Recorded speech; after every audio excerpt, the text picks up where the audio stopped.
నేను చెప్తాను. కేంద్ర ప్రభుత్వం తాలూకా నివేదిక ప్రకారం ఇవాళ ఆంధ్ర రాష్ట్రం 22వ స్థానంలో ఉంది. దేంట్లో రెవెన్యూస్ లో జిఎస్టీ కానీ వసూలులో కానీ ఓన్ రెవెన్యూస్ లో 22వ స్థానంలో ఆంధ్రప్రదేశ్ ఉంది. ఇది వాస్తవంగా చెప్పండి. నేను చెప్పింది చెప్పండి.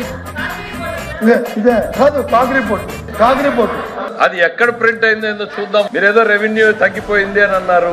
రెండు ఎగ్జాంపుల్. గతంలో కన్నా రెవెన్యూ 24% ఎక్సైజ్ లో పెరిగింది, 33% మైనింగ్ లో పెరిగింది. ఎందుకు పెరిగింది? రాత్రికి రాత్రి ఏమన్నా మైనింగ్ పెరిగిందా, లేకపోతే తాగే వాళ్ళు పెరిగారా? ఆ డబ్బులు పక్కకు పోయేది మానేసి ఖజానాలోకి రావడం మొదలైంది. ఎక్కడ తగ్గింది? అందుకే ఆ పేపర్ అయితే చైర్మన్ గారి ద్వారా మాకు పంపించండి.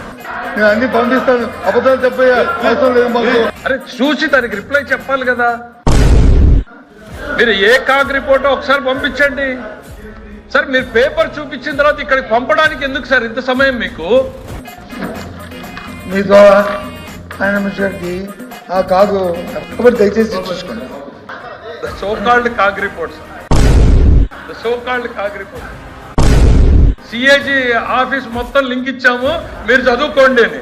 ప్రజలకు చూపించేదేమో ఇట్లా ఇట్లా ఇట్లా ఇట్లా ఊపి చూపించారు సార్ ఈ పేపర్. ఇది ఎవరు రెడీ చేశారు సార్? పాపం ఆ సాక్షి రిపోర్టర్ల మెడ మీద కత్తి పెడుతున్నారు సార్. నిజాలు లేని వండి వార్చమంటున్నారు. వండి వార్చే ప్రయత్నంలో ఇట్లాంటి తప్పిదాలు జరుగుతున్నాయి. దాన్ని పట్టుకొని వచ్చి ఇక్కడ చూపిస్తున్నారు. మానేయండి, కొంచెం టైం పెట్టండి, స్టడీ చేయండి, 1కి 10 సార్లు ఓపికగా కూర్చోండి.